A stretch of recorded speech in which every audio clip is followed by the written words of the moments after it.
Hi, my name's Michael Cayley and I'm with Startup Grind Toronto, and I'm the founder of Seedling Capital Services, and I'm here with Paul Singh, who is a partner in 500 Startups, probably the highest velocity startup investor in the world right now, so we're pretty excited to have him in Toronto. And we just did an event with about 45 different founders in the room, and we're going to try to capture a few of the highlights. So one of the things that you talked about, Paul, was what are the things that you look for in a great pitch? So maybe you can highlight that for us. Yeah, so I think the key is that you want to start with traction, talk about the problem, and then talk about the solution. Right? You can probably get all three of those done within 30 seconds.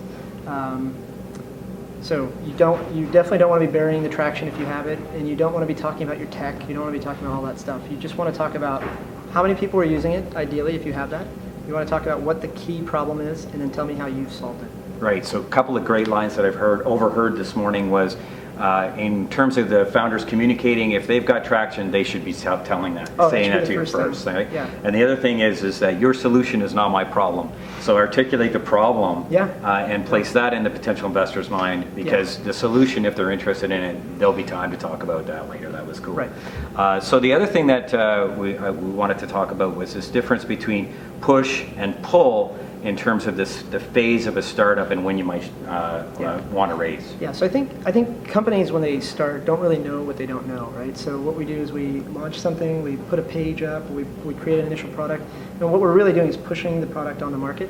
And I think the challenge is that it's almost never the case that your first push on the market is all of a sudden going to result in this hockey stick and this huge exit story overnight. So the reality is you got to keep pushing new ideas, keep iterating on a daily basis, if not sooner. So I think the best time to raise money is when the market is pulling the product out of the company. Right. What that means is that, so when we start a business, we don't really know what we don't know. So we have some ideas, we put up a one-pager, we put up a MVP, or minimum viable product, and then we keep pushing the product, we keep iterating on it, we try different marketing tactics. And ultimately, the best time to raise money in the ideal world is when the market starts to pull the product out of you. And you'll see that because that's actually, I think, how traction is defined.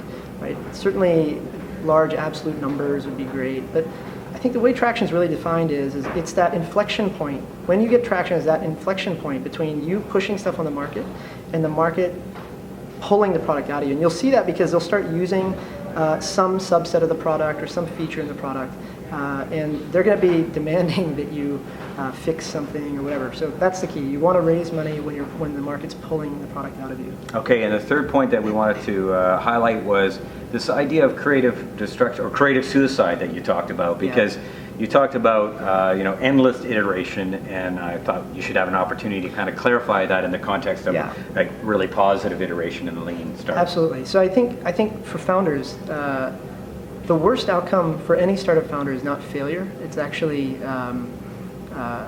wasting a whole lot of time, not learning anything, and burning a whole lot of cash along the way. Right. So you might end up losing half your life, or at least a year of your life, not learning. So I think the key is that iteration is good, but iteration with learning is really what you want to go after. When I said that creative suicide line, is I said that most companies don't fail because of some market competitor or like anything else. It's creative suicide, that they iterate and iterate and iterate, and unfortunately they never actually find that market traction. And what I really worry about is companies that iterate without learning.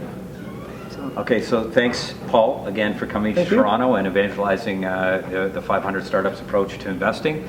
Thanks to IT Business Canada, Mars Commons, Jolt program for working with Seedling and Startup Grind to help make this all happen. Thanks. Cheers.